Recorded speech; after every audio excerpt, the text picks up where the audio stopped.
Greetings, class. Here are the key terms for social structure theory. As the textbook points out, most people living in poverty do not commit crimes.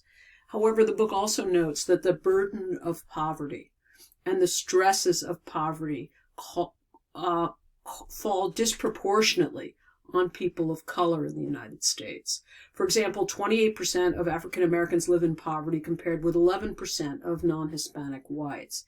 And many communities are segregated. Two-thirds of whites, half of the African American community, and one-third of all Hispanic peoples in the United States live in segregated neighborhoods. Fewer than 10% of white neighborhoods are poor.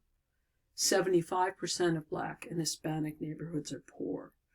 Out of looking at these and other facts comes social structure theory, your first key term. Oops.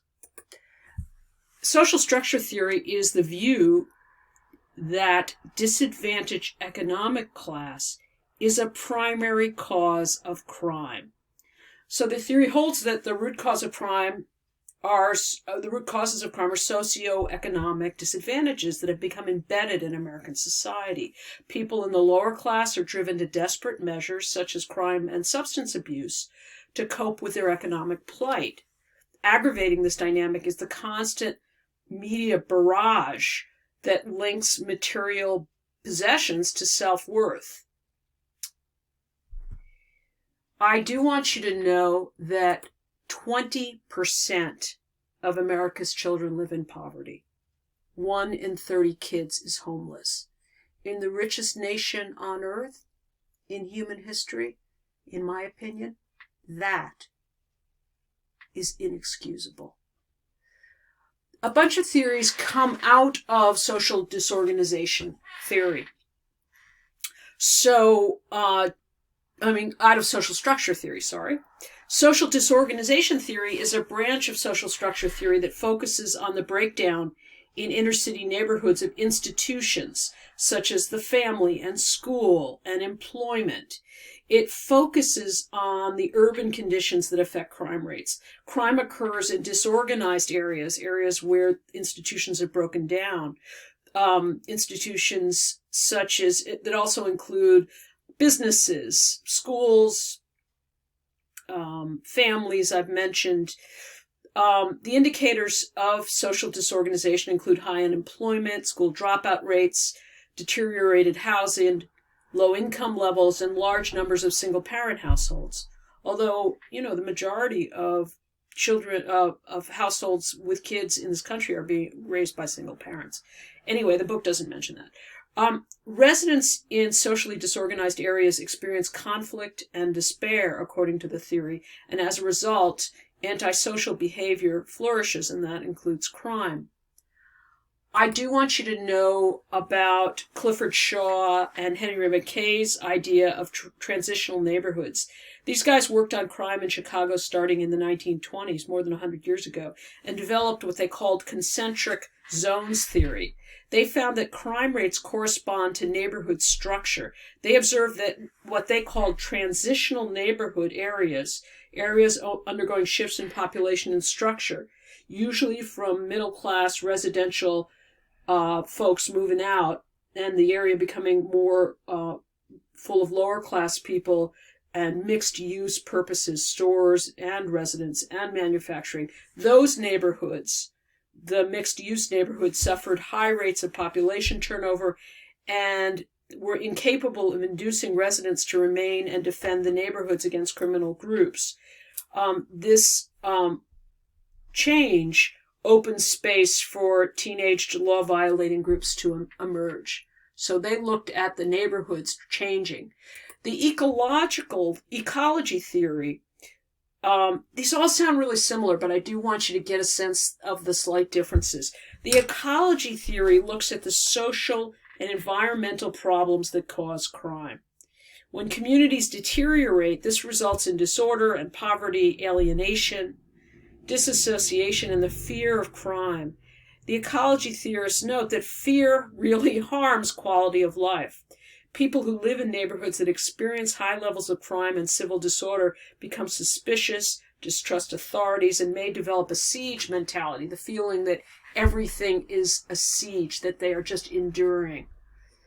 I also want you to know about the concentration effect. As more people leave inner city areas, there is what's called a concentration effect, where the most disadvantaged people are consolidated into urban ghettos. What can turn neighborhoods around and what keep neighborhoods strong is a sense of what's called collective efficacy, which is social control exerted by cohesive communities based on mutual trust. This leads to a willingness to intervene in the supervision of children and the maintenance of public order. There are all kinds of collective efficacy that the book mentions.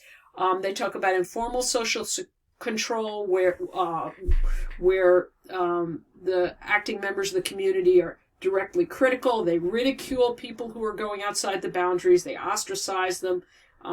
Even physical punishment is a form, can be, obviously with problems, a form of informal social control.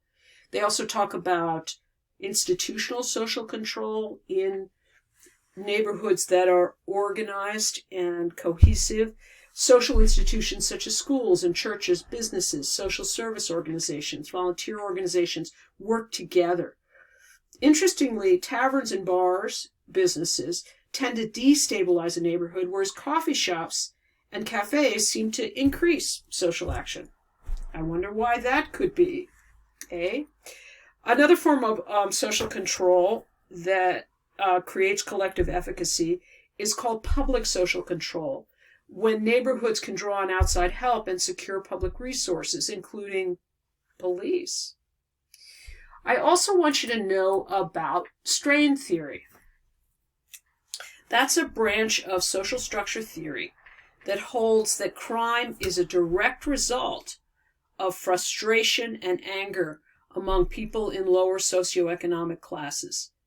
The theorists who work with strain theory see crime as a function of the conflict between people's goals and the means to obtain them. The theorists argue that although people in all economic levels and strata share similar goals, social goals, economic goals, the ability to obtain those goals is dependent on what class you're in. Members of the lower class can't obtain wealth and power through conventional means. And as the textbook notes, consequently, the working poor, members of the lower social classes, feel anger and frustration and resentment, which is referred to collectively as strain, hence strain theory. To resolve the conflict, people take action through theft, drug and alcohol consumption, involvement with revolutionary groups, joining religious cults. What do you do when your society won't let you succeed by conventional means? You find other means. I do also want you to know of a related theory called anomie theory. This comes out of Durkheim, whose ideas of anomie you would have seen in Sociology 101. Robert Merton espoused this theory. He said that when the poor are denied the means to wealth and to power, which is our mandated American dream, right? When people are denied that through lack of access to legitimate means like education and job opportunities, it produces anomie. Anomie is a lack of norms or social standards, and there are few, or the perception that there are few or shifting guides to how to behave in the world so it works. And the textbook notes, consequently, these people may develop criminal or delinquent solutions to the problem of obtaining wealth and power. Very similar and related to strain theory.